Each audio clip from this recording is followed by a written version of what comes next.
Peggy 18.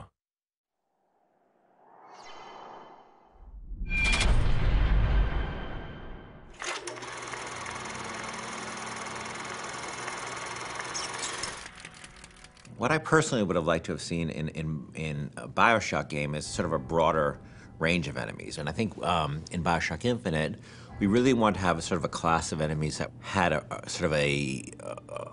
more imaginative range of powers. And we came up with this concept called the heavy hitters, who are enemies that are sort of used to not just be more powerful, but also to augment the abilities of the more traditional BioShock enemies. You're going to come across them in certain areas of the game, and they're going to provide a really unique challenge. Red is the price of liberty. You know, we wanted an AI that really expressed sort of the very sort of clear system of beliefs that founders have, and a heavy hitter that would sort of represent that.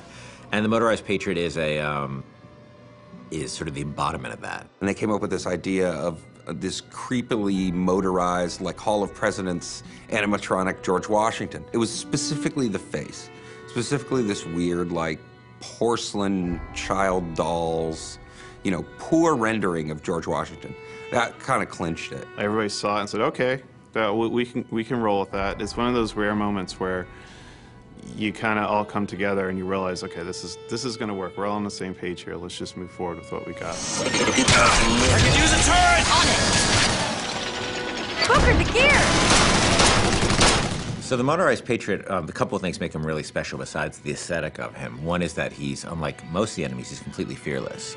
He doesn't have a sense of self-preservation, so he'll just keep coming at you and coming at you and coming at you.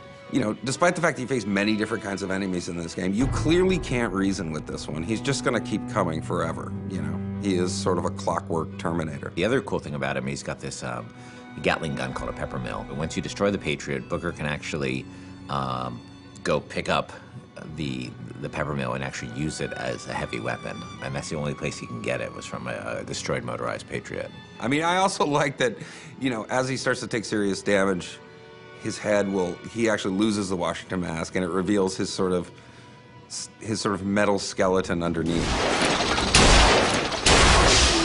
The thing I like most about this guy is that I think he's pretty readable as what he does. You know, he's a fairly simple guy. He's not a Swiss Army knife. He's a guy with a big gun, and I think that reads pretty well. He's got this incredible sense of heaviness. He's relentless, and just hearing sort of the things he's saying is both funny and kind of terrifying. But he's, you know, a deadly, deadly enemy.